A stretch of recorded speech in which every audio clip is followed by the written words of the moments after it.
مرحبا، إن شاء الله تكونون بخير ورمضان كريم ينعاد عليكم إن شاء الله بالخير وبالبركة. وصفتنا لهذا اليوم حتكون طريقة عمل الكنافة بالقشطة.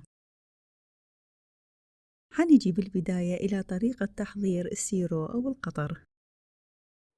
احتاجيت هنا تقريبا 1 كوب من المي، وضفت عليه 1 كوب من السكر وملعقة من عصير الليمون. حنتركه على النار إلى أن يتركز الخليط ويصير قوامه متماسك.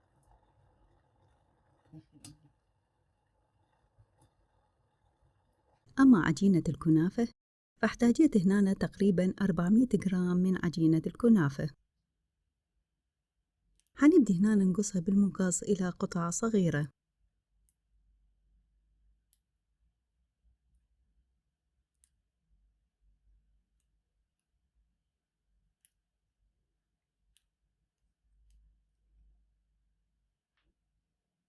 من بعد ضفت لها الملون الغذائي، وتقدرون تستخدمون حتى الزعفران، بس على مود ينطيلون الشقار العجينة الكنافة.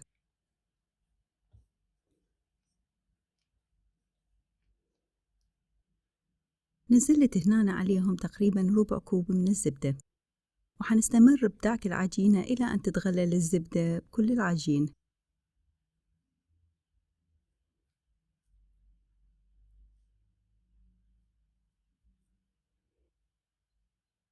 حناخذ هنا جزء من عجينة الكنافة ونبدي نفردها على كل القالب.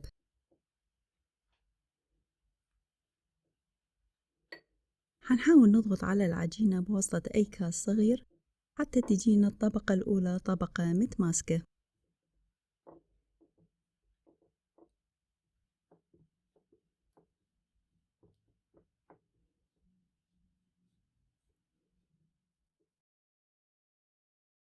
حنيجي هنا طريقة تحضير القشطة.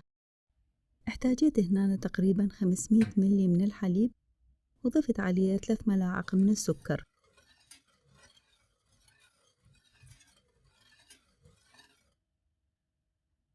و4 ملاعق ونص من النشا، وملعقة صغيرة من ماء الزهر.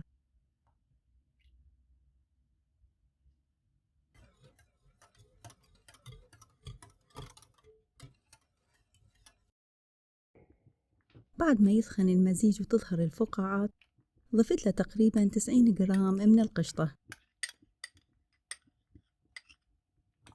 ونستمر بمزجهم إلى أن يتماسك الخليط.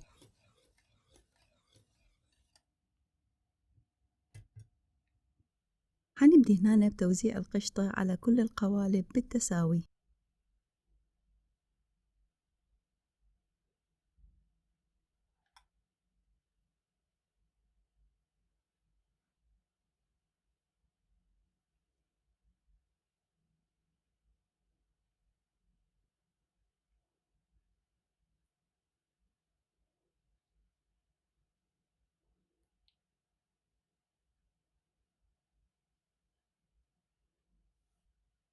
ضفت هنا عليهم قطع من جبنة الموزاريلا.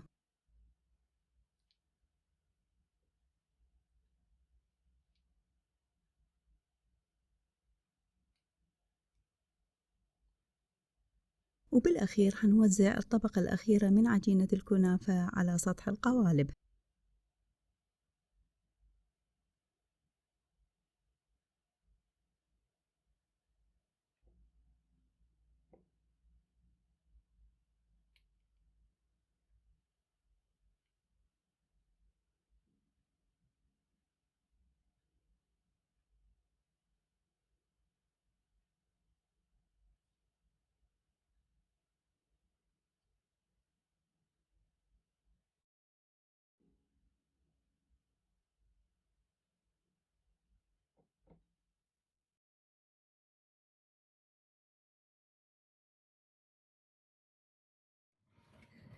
حندخلها للفرن بدرجة حرارة 180، ويكون طبعا محمي سابقا.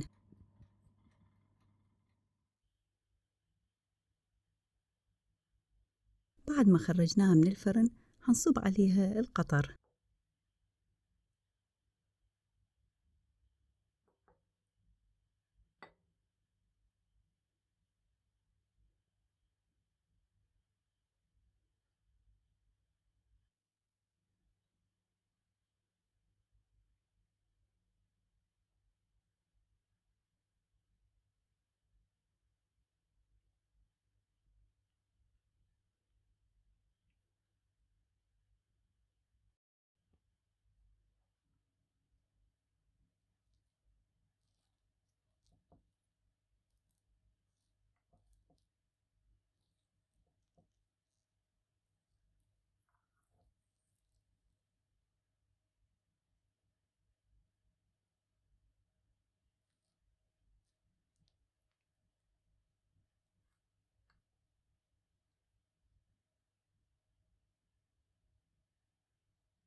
فهذه هي النتيجة النهائية لوصفتنا لهذا اليوم، فأتمنى أن تنال إعجابكم.